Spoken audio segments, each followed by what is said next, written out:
नमस्कार, बहुत स्वागत है आपका INS 24/7 में। मैं हूं आपके साथ नदीम अहमद और शाम के 5 बजने वाले हैं। वक्त हो चला है 5 का पंच का, जिसमें देश दुनिया की 5 अहम खबरें आप तक पहुंचाते हैं। आज 5 के पंच की पहली खबर बांग्लादेश की राजधानी ढाका से है। दरअसल ढाका में उस्मान हादी की मौत के बाद से अब एक के बाद एक नए खुलासे हो रहे हैं। उस्मान हादी के भाई ने जो खुलासा किया है वो बताती है कि यूनुस सरकार किस तरीके से खून पर सियासत कर रही है। वहीं आज 5 के पंच की दूसरी खबर महाराष्ट्र से है, जहां पर उद्धव ठाकरे और राज ठाकरे मिलकर निगम के चुनाव लड़ेंगे। और वहीं 5 के पंच की तीसरी खबर ग्वालियर से है, जहां आज अमित शाह पहुंचने वाले हैं।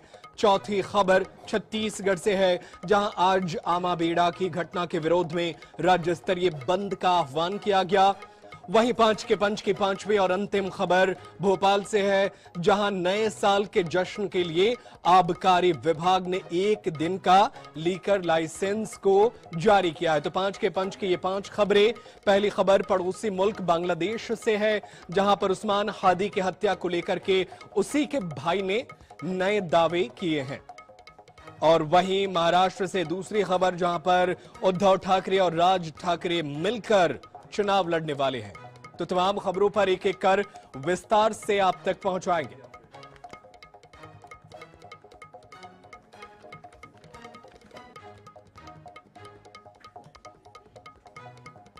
और चलिए खबरों में आगे बढ़ते हैं। 5 के पंच की पहली खबर का रुख करते हैं।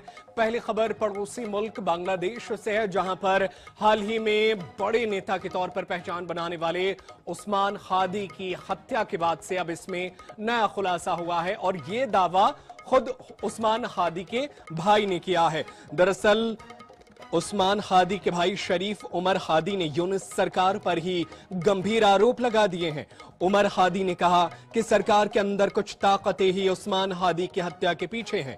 वो आने वाले राष्ट्रीय चुनाव को पटरी से उतारना चाहते हैं।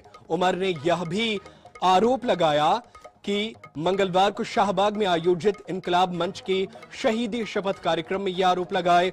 उमर हादी ने यूनुस सरकार पर निशाना साधते हुए कहा, तुम ही लोगों ने उस्मान हादी को मरवाया है, अब इस मुद्दे को इस्तेमाल करके चुनाव को रोकने की कोशिश कर रहे हो। तो हादी को 12 दिसंबर को ढाका में गोली मार दी गई थी, जिसके बाद सिंगापुर में इलाज के दौरान 18 दिसंबर को उसकी मौत हो गई। बांग्लादेश में अगले साल 12 फरवरी को आम चुनाव होने हैं। इससे पहले सियासी गहमा गहमी तेज हो गई है।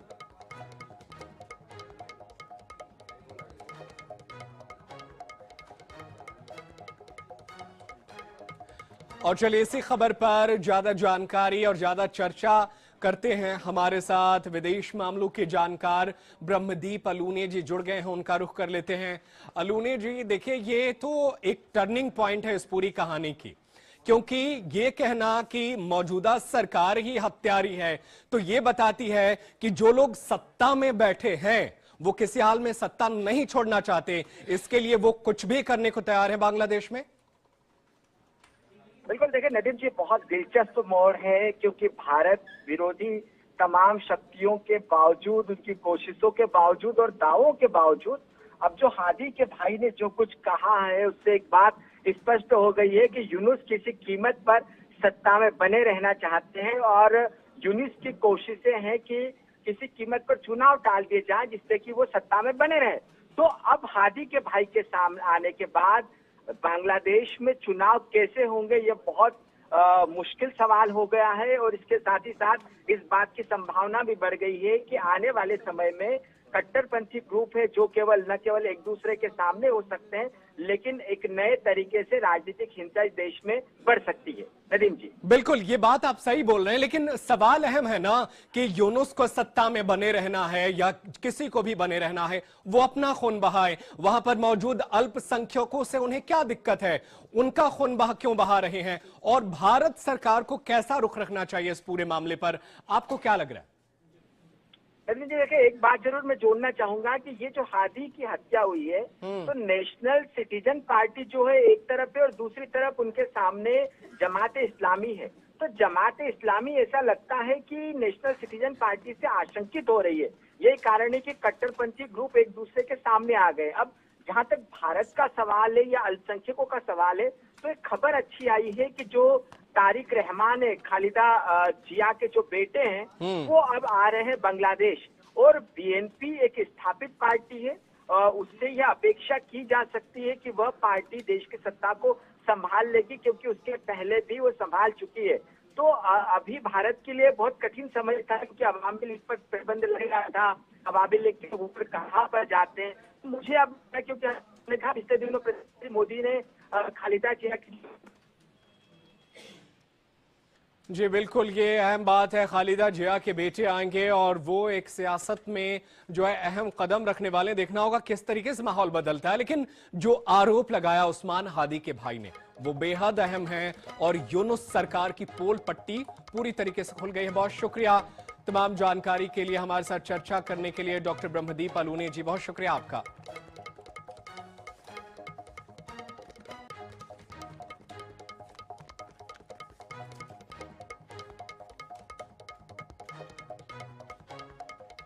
और चलिए खबरों में आगे बढ़ते हैं और 5 के पंच की दूसरी खबर आप तक पहुंचाते हैं। दूसरी खबर महाराष्ट्र के सियासत से है, जहां पर 2 भाई अब एक हो चुके हैं। इसलिए क्योंकि महाराष्ट्र में बीएमसी का चुनाव है और इसके लिए 2 भाई किसी भी हाल में बीएमसी खोना नहीं चाहते और 20 साल बाद एक साथ चुनाव लड़ने जा रहे हैं। बुधवार को दोनों भाइयों ने ज्वाइंट प्रेस कॉन्फ्रेंस करके इसका ऐलान कर दिया।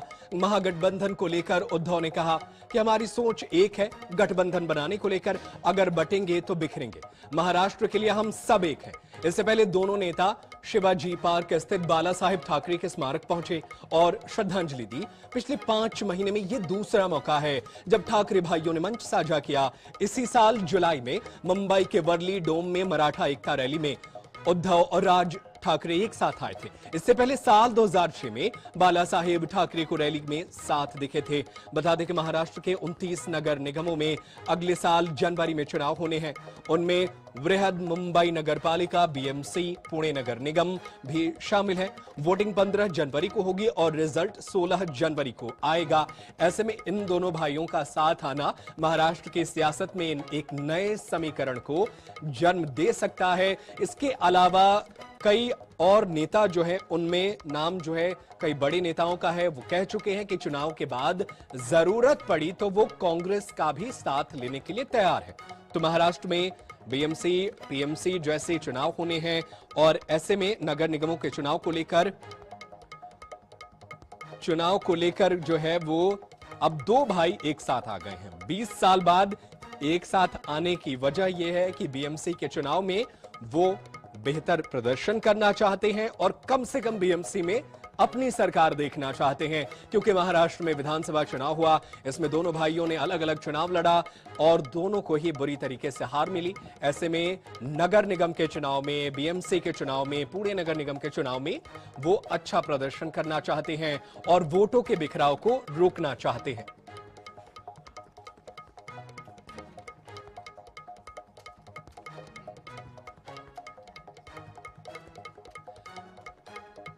और चलिए हमारे साथ शिवसेना यूबीटी के प्रवक्ता घनश्याम दुबे जुड़ रहे हैं, उनका रुख कर लेते हैं।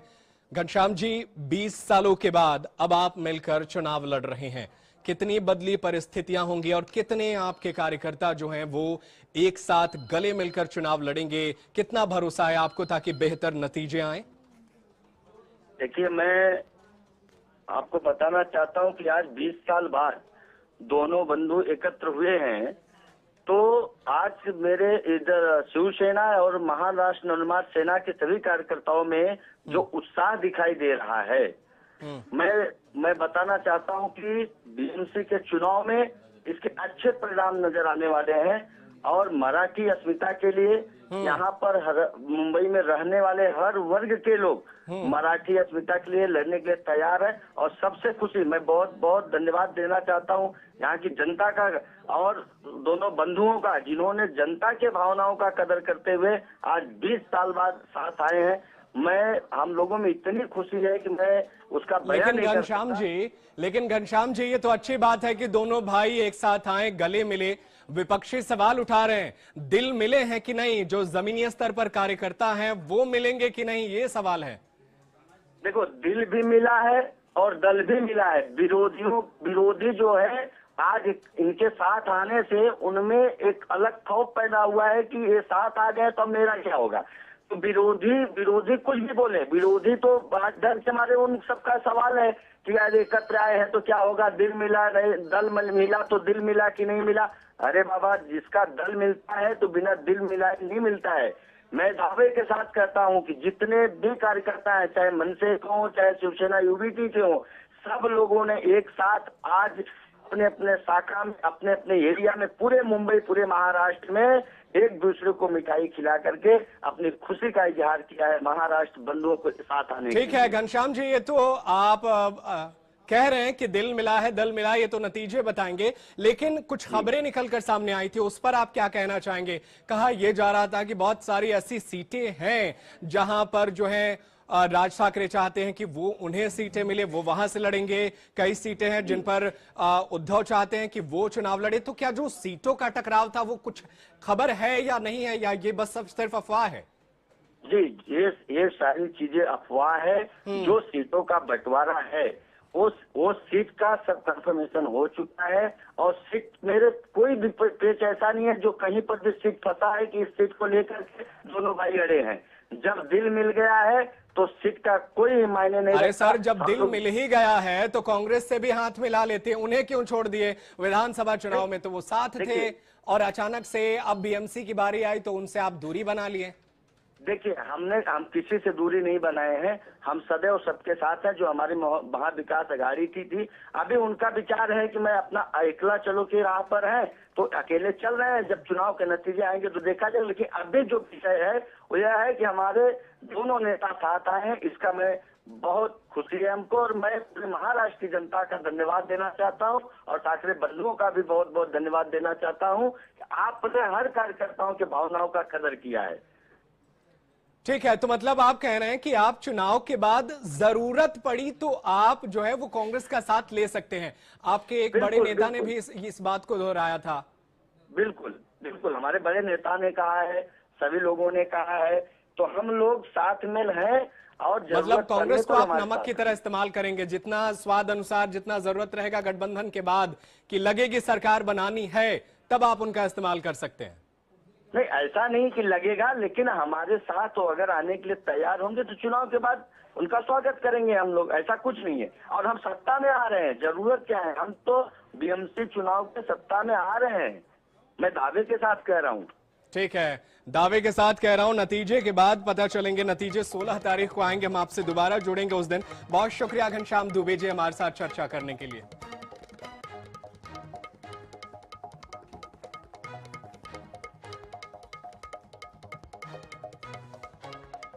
और चलिए खबरों में आगे बढ़ते हैं और 5 के पंच की तीसरी खबर का रुख करते हैं। तीसरी खबर मध्य प्रदेश के ग्वालियर से है। दरअसल केंद्रीय गृह मंत्री अमित शाह ग्वालियर के दौरे पर आने वाले हैं और यहां पर वो कई कार्यक्रमों में शामिल होंगे। पूर्व प्रधानमंत्री स्वर्गीय अटल बिहारी वाजपेयी की जन्म जयंती पर वो शामिल होने के लिए यहां आ रहे हैं। केंद्रीय गृह मंत्री 2 दिवसीय दौरे पर आ रहे हैं। वे आज रात ग्वालियर पहुंचेंगे। केंद्रीय गृह मंत्री अमित शाह के आगमन को लेकर तैयारियां पूरी हो गई हैं। एयरपोर्ट से वे सीधे उषा किरण पैलेस होटल पहुंचेंगे और चुनिंदा नेताओं से चर्चा के बाद रात्रि विश्राम करेंगे। इससे पहले मुख्यमंत्री डॉक्टर मोहन यादव और प्रदेश भाजपा अध्यक्ष हेमंत खंडेलवाल ग्वालियर पहुंचकर आयोजन की तैयारियों का जायजा लेंगे।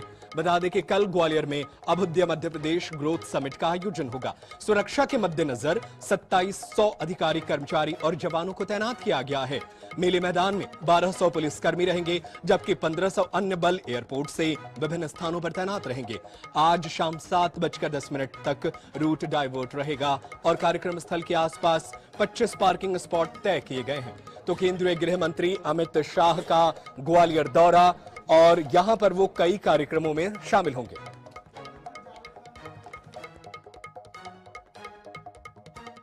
ग्वालियर में जब भी कभी वीवीआईपी और वीआईपी का आगमन होता है तो ग्वालियर की सड़कों की हालत सुधर जाती है, और जो दुर्दशा महीनों से बनी रहती है, स्थानीय नागरिक परेशान होते हैं, शिकायतें करते हैं, लेकिन उनके ना तो गड्ढे भरे जाते हैं। लेकिन इस समय अब केंद्रीय गृह मंत्री अमित शाह के आगमन की तैयारी है। आज वो ग्वालियर पहुंच रहे हैं। उसके साथ ही आप कल यहाँ पर जो अभ्युदय एमपी समिट का आयोजन किया जा रहा है उसके लिए विशेष तैयारी की गई है। और जब इस मेला रोड पर जहाँ सर की गुजरना है वीवीआईपी को, तो उसकी सड़क रातों रात बन गई। आप देख सकते हैं कि जब सुबह लोग उठे तो बड़े आश्चर्यचकित रह गए कि आखिर इतनी अच्छी सड़क जो गड्ढों से भरी हुई थी, गाड़ी से चलना मुश्किल हो गया था, आखिर इतने जल्दी और कैसे बन गई। लेकिन ये एक करिश्मा हुआ है वीवीआईपी यानी कि केंद्रीय गृह मंत्री अमित शाह के ग्वालियर आगमन के दौरे को देखते हुए। और ये इस तरह की कई सड़कें और सफाई अभियान नगर निगम सहित पीडब्ल्यूडी और स्मार्ट सिटी ने कर दिया है। लेकिन सबसे बड़ी बात है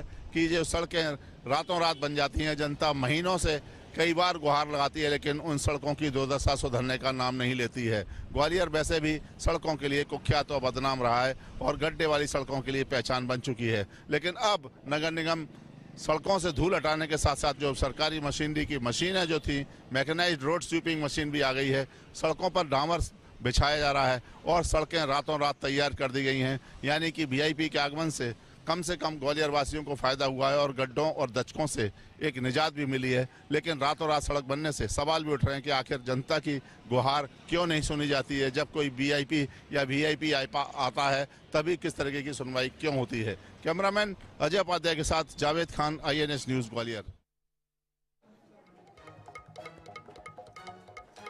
और चलिए मजीद जानकारी हासिल करते हैं। हमारे साथ हमारे सहयोगी जावेद खान फोन लाइन पर मौजूद हैं। जावेद, अपडेट बताइए पहले कि कैसी रही अब तक की तैयारियां और कब तक तमाम मेहमान पहुंचने वाले हैं? जी बिल्कुल, जो केंद्रीय गृह मंत्री हैं, आज रात को 9 बजे उनका ग्वालियर एयरपोर्ट पर पहुंचने का कार्यक्रम, प्रस्तावित कार्यक्रम है और उसमें उसके लिए मुख्यमंत्री डॉक्टर मोहन यादव और केंद्रीय मंत्री ज्योतिरादित्य सिंधिया लगभग ग्वालियर एयरपोर्ट पर पहुंच गए हैं। और उनके साथ साथ अब रात में 9 बजे अपने स्थानीय कार्यक्रम में भाग लेने के बाद रात में 9 बजे एयरपोर्ट पहुंचेंगे और केंद्रीय गृह मंत्री अमित शाह की अगवानी करेंगे और उनको सीधे जो उनका जो रहने का स्थल है उषाकरण पैलेस नदी गेट पर वहां पहुंचेंगे और वहां पर अमित शाह वहीं रात्रि विश्राम करेंगे। वहीं उनके भोजन की व्यवस्था की गई है। साथ ही कुछ चुनिंदा बीजेपी के नेताओं से, पदाधिकारियों से भी चर्चा करेंगे। संगठनात्मक स्तर पर भी चर्चा की जाएगी। उसके बाद उनका रात्रि विश्राम वहीं है। और कल जो पूर्व प्रधानमंत्री अटल बिहारी वाजपेयी की 101वीं जयंती का आयोजन के अवसर पर जो अभ्युदय MP ग्रोथ समिट आयोजित की जा रही है, इसको लेकर जो तैयारियां की जा रही हैं, ग्वालियर के मेला ग्राउंड पर एक बड़ा डोम बनाया गया है। वहां प्रदर्शनी भी लगाई गई है। सरकार के कामों को दर्शाने के लिए प्रदर्शनी लगाई गई है। 2 लाख करोड़ रुपए के निवेश प्रस्ताव और भूमि पूजन के कार्यक्रम भी उसमें लोकार्पित होने हैं। उसमें सभी चीजें ये केंद्रीय गृह मंत्री अमित शाह के हाथों से ही होनी है, जिसमें खास तौर पर मुख्यमंत्री डॉक्टर मोहन यादव, ज्योतिरादित्य सिंधिया, विधानसभा अध्यक्ष नरेंद्र सिंह तोमर और मध्य प्रदेश सरकार के आधा दर्जन से ज्यादा मंत्री उस कार्यक्रम में मौजूद रहेंगे। और एक बड़ा कार्यक्रम में तमाम मेहमान मौजूद रहेंगे और ये बेहद अहम कार्यक्रम रहने वाला है। जावेद खान, आप नजरें बनाए रखिएगा, आगे भी आपसे जानकारी हासिल करते रहेंगे। तमाम जानकारी के लिए बहुत शुक्रिया आपका।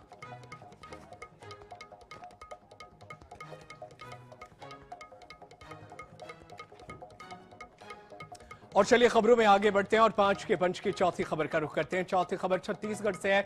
दरअसल आज छत्तीसगढ़ बंद का असर कई शहरों में देखने को मिला।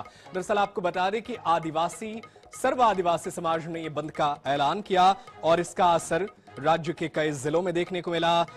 सर्व समाज ने बंद के आह्वान पर रायपुर, दुर्ग, जगदलपुर सहित कई जिलों में स्कूल, दुकानें और व्यापारिक प्रतिष्ठान बंद रहे।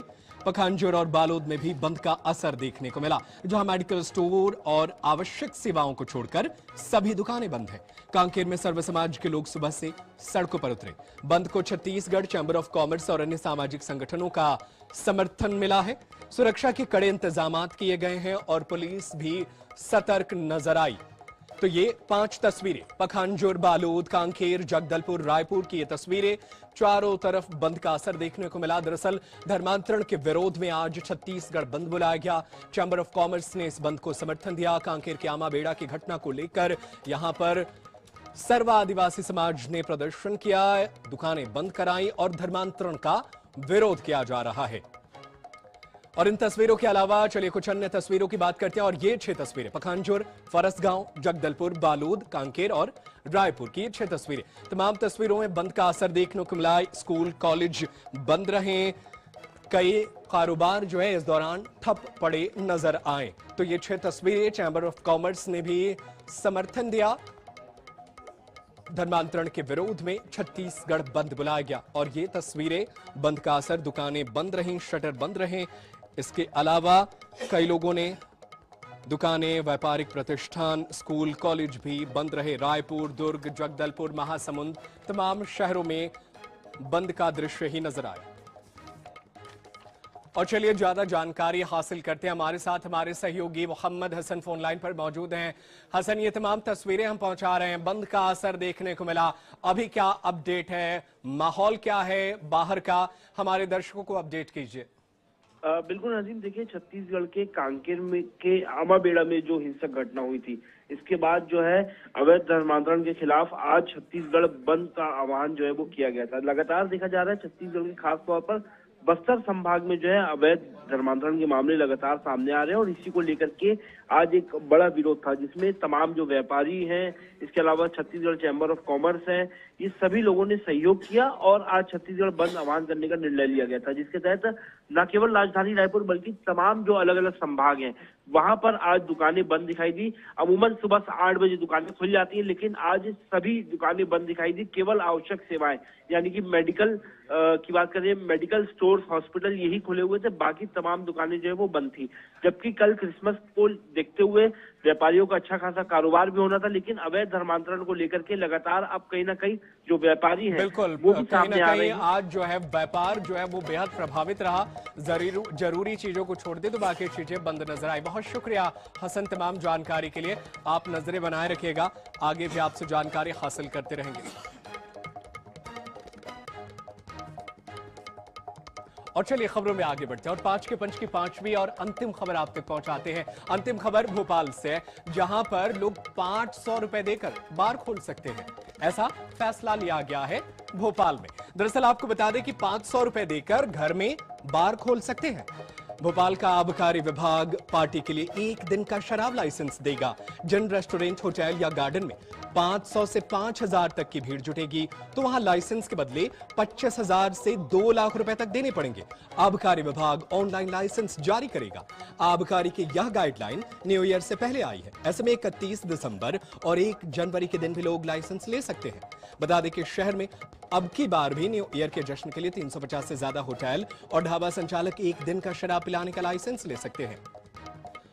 और चलिए इसी खबर पर मजीद जानकारी हासिल करते हैं। हमारे साथ गौरव गुप्ता फोन लाइन पर मौजूद हैं। गौरव, 500 रुपए देकर लोग घर में बार खोल सकते हैं 1 दिन के लिए, इसके पीछे की वजह क्या रही, विस्तार से जरा बताइए हमारे दर्शकों को ताकि वो समझ सके। देखिए बिल्कुल, क्योंकि नए साल को लेकर जो है जश्न पूरे शहर में मनाया जाएगा और इसी को ध्यान में रखते हुए कुछ निर्णय आबकारी विभाग के माध्यम से लिए गए हैं। ये 500 रुपए के हिसाब से जो घर में शराब पीने का जो अनुमति है वो यहाँ पर दी जाएगी। इसमें ये रहेगा कि न्यू ईयर के दिन बहुत से लोग ऐसे होते हैं जो अपने घर के अंदर ही हाउस पार्टी करते हैं या घर के अंदर पार्टी करते हैं और ऐसे में कई बार देखा जाता है कि जो नियम है कि 2 या 3 बोतल से ज्यादा शराब नहीं रखी जाती है, लेकिन अगर घर में पार्टी होती है तो उससे ज्यादा शराब कई बार लानी पड़ती है और उसी को ध्यान में रखते हुए नियम लागू किया गया है ताकि इसके तहत अगर घर में कोई 4 से 5 बोतल शराब की लेके आता है तो कम से कम उस पर कार्रवाई ना हो और इसी के चलते 500 रुपए एक तरीके ताकि वो कायदे में रहकर अपने जश्न को मनाए, इसके लिए सरकार लाइसेंस दे रही है। बहुत शुक्रिया गौरव गुप्ता तमाम जानकारी के लिए। आप नजरें बनाए रखिएगा, आगे भी आपसे जानकारी हासिल करते रहेंगे। और फिलहाल 5 के पंच में आज के लिए इतना ही। देश दुनिया की खबरें लगातार जारी है, आप कहीं मत जाइए, देखते रहिए INS 24/7। धन्यवाद।